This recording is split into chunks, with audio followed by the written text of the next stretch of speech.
한국의 집밥을 세계로. Do you know 집밥? 사자 배우자 만나려면 옛날부터 뭐 키 세 개 있어야 된다. 그렇죠, 그렇죠. 그런 말이 있었죠. 건물 하나 있어야 된다. 네, 많이 들었죠. 이런 얘기까지 있는데 네. 의사 남편을 둔 신은아 마담 얘기는 어떤 얘기가 있을지 우리가 이야. 박수로 먼저 청해서 한번 들어볼게요. 북한 여자는 이 집 며느리가 될 수 없나요? 그런 주제를 가지고 네, 있었어요. 네. 될 수 있어서 지금은 됐어요. 잘 살고 있고요. 네.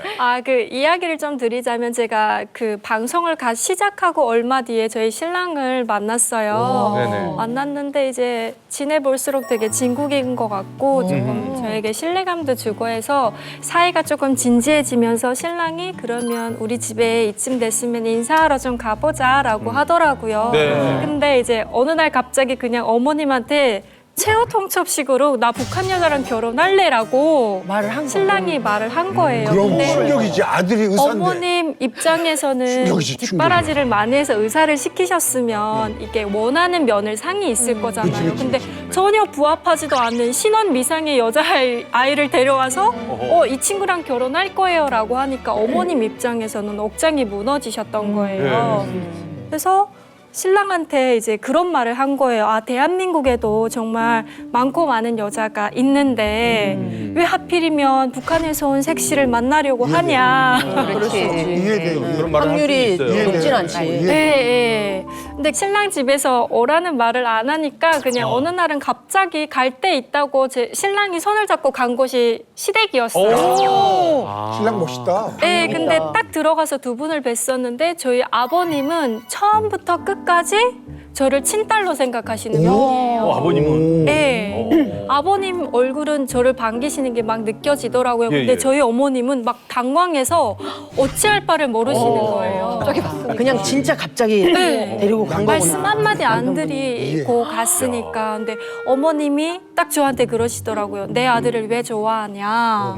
혹시 의사여서 배경만 보고 우리 아들한테 끌렸다면 내 아들은 너의 기대에 부합할 만한 아들이 아닐 거야. 아니지, 배경 더 불러서 말씀하셨네. 일단 선을 약간 그셨네. 불러서 말씀하셨네. 예. 그러니까 이렇게 교제를 조금 오래 하고 한 4년 정도 교제를 하고 이제 그래도 우여곡절 끝에 상견례를 잡고 이제 양가 어르신들이 만났는데 저희 어머님은 이제 말을 세게 못 하세요. 예. 근데 그런 분이 되게 최대한 점잖게 저희 부모님한테 사실 우리 진백이한테 이제 짝이 있었다. 오, 야. 네.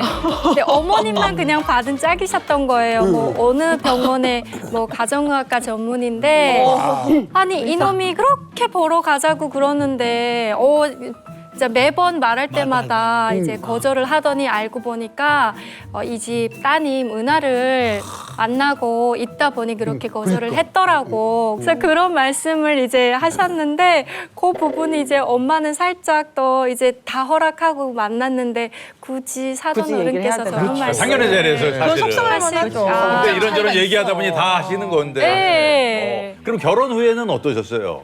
결혼 후에는 부모님 시댁 어르신들이 뭐 절 대놓고 무시하시지는 않아요. 네, 그러실 것 같아요. 네, 저도 또 무시하신다고 뭐 그렇게 막 만만하게 당할 사람도 아니고.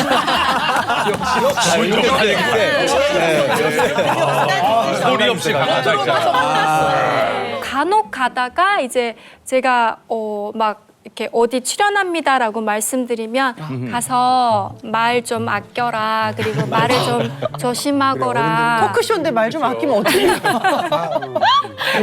그래서 지금 예.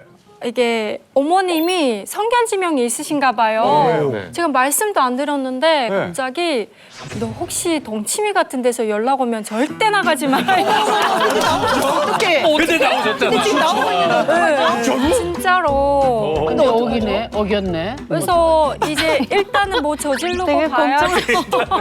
대박이다. 아, 옆에 또 우리 또 결혼할까요?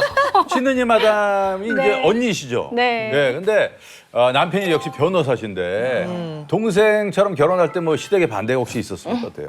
저도 법대고 남편도 법대 둘 다 법대잖아요. 그래서 남편은 이제 변호사 시험 준비를 하고 저는 이제 시험을 준비를 했어요. 저도 네. 그 뭐예요 어디 신림에 가면 다 합격하는 줄 알았어요. 저는. 고시. 네, 근데 뭐 안 되더라고요. 사람이 할 짓이 아니더라고요.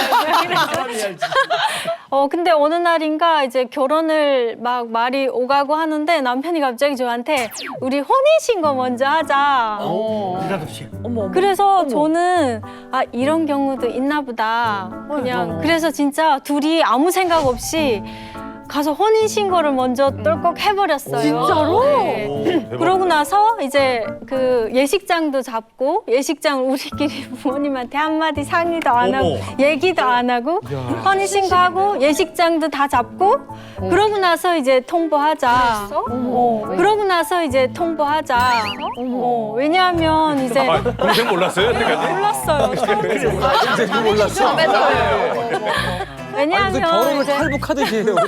그렇게. 비밀 작전. 남편이 그때는 지금 모르겠는데 남편이 부모님이 반대하실 걸 예상을 해가지고 저한테 이렇게 안심시키기 위해서 나는 어떤 경우라도 너랑 결혼할 거야라는 걸 보여주기 위한 행동이었던 것 같아요. 남자 입장에서는 멋있어. 네, 그래서 저는 저대로 그대로 다 따라갔고 그러고 나서 이제 어머니께 결혼 혼인신고했다는 얘기는 말 안 하고 이제 어머님께 남편이 이렇게 만난다라고 얘기를 했나 봐요. 예. 어머니 맨 처음에 하신 말씀이 무조건 간첩이다. 내 하는 거 보니까 무조건 간첩이다. 너 작전에 휘말렸어. 왜냐하면 그 어머니 말을 이해해줘야 돼요. 네, 어머니 말씀도 그럼. 일리가 있으신 게요.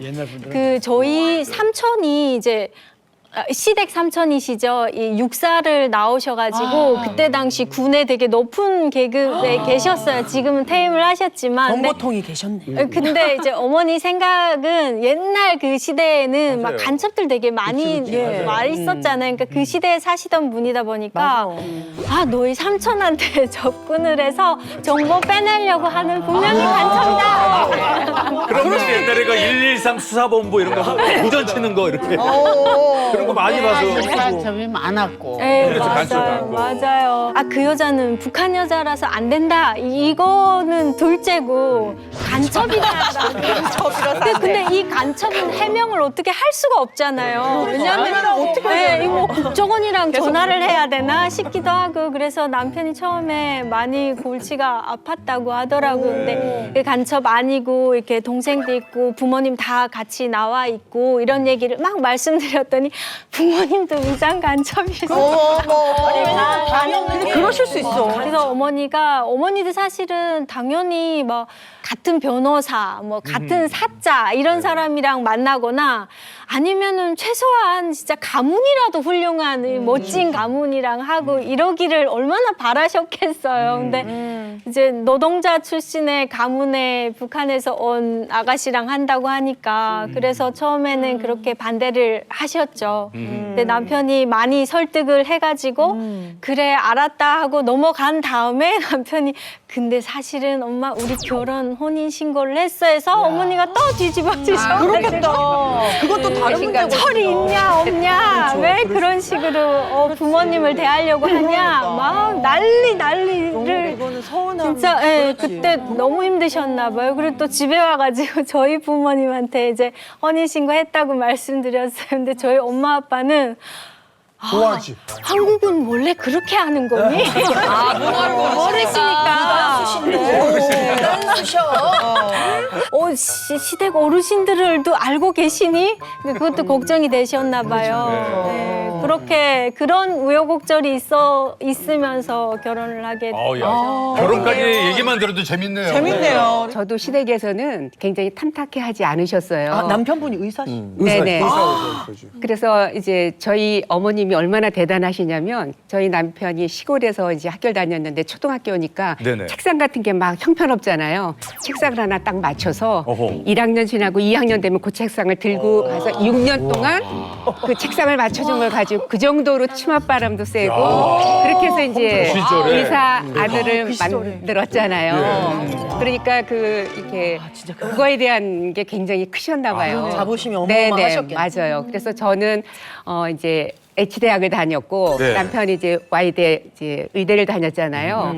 그리고 그 당시에 굉장히 인기가 많았고 네. 재벌 딸하고도 만나기도 했었고 그리고 유명한 정치인 그치, 뭐 그치. 다 예를 뭐 하면 알 정도로 네. 그 또 딸하고도 또 예, 교제도 예, 하고 예. 그랬기 때문에 이제 그 당시에 저를 보면 이제 어머님의 입장에서는 비교적 이제 네, 마음에 안 들으신 거예요. 그래서 이제 탐탁하지는 않게 생각을 네. 했지만 그래도 아들이 좋다 그러니까 이제 결혼은 했잖아요. 근데 이제 제가 결혼하고 한 4년 있다가 이제 방송을 했잖아요. 예. 근데 그때 이제 방송 때문에 이제 유명해지니까 요리하고 이제 그때가 되니까 네. 그래도 시어머님이 이제 인정을 해주시고 친구들한테 자랑도 하시고 그리고 이제 또 손님 초대하려면 저희 집에 손님을 초대해가지고 제가 음식도 하게 해고 굳이 나가서 먹어도 되는데 네네. 집으로 와. 네. 그 정도로 이제 그렇게 이제 하셨거든요. 근데 시어머님이 금전적으로 굉장히 철두철미하셔요. 어느 날 이제 그 예전에는 참기름을 한꺼번에 짜서 이렇게 나눠주시기도 하잖아요. 맞아요. 네, 네. 근데 참기름 짜는데 거기는 이제 가족이 많으시니까 네. 굉장히 많은 양을 하니까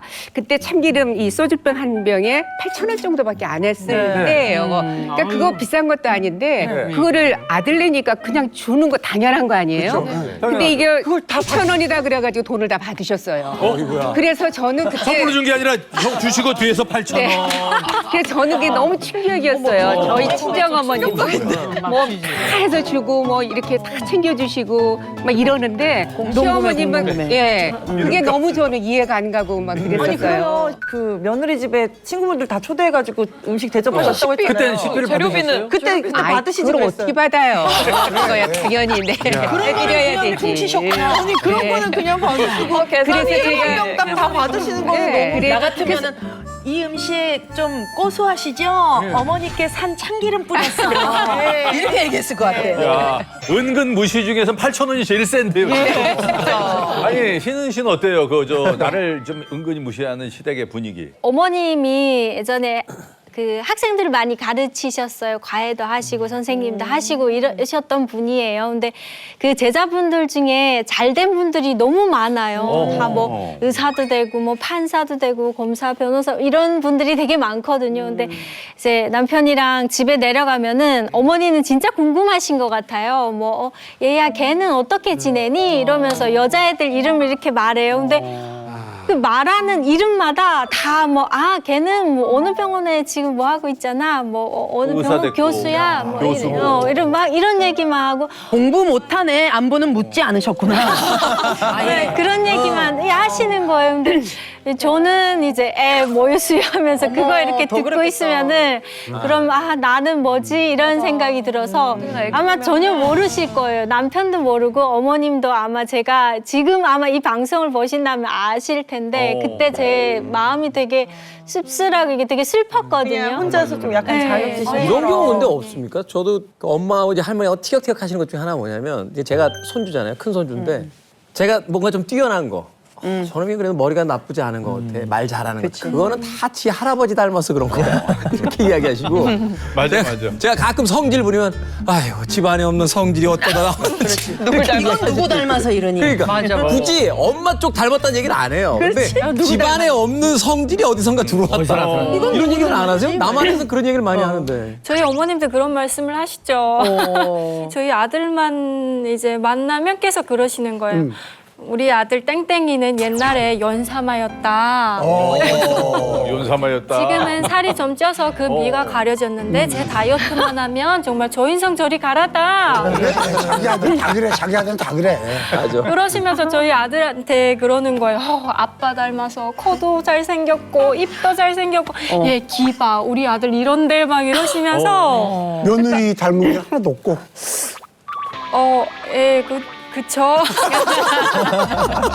나도 무심코 얘기한 게 지금도 걸리는데 아들의 아이가 여드름이 그렇게 나더라고. 근데 그냥 나는 한 소리였어. 네. 근데 내가 이렇게 배려를 한다 그러면서도 이런 실수를 했구나. 그런 뭐라고 생각을 그러셨는데? 했는데 이랬다?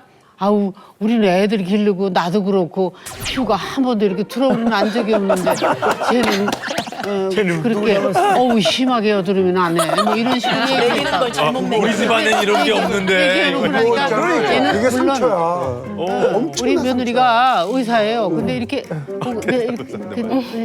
그냥 아무 말도 안 하고 있었지만 네. 이거 속으로 얼마나 기분이 맞아요, 나빴을까. 상처요. 근데 그거를 그래 무슨 구차스럽게 또 얘기를 못 하겠더라고. 그렇지. 그래서 지금 여기에 얘기 없게 미안해.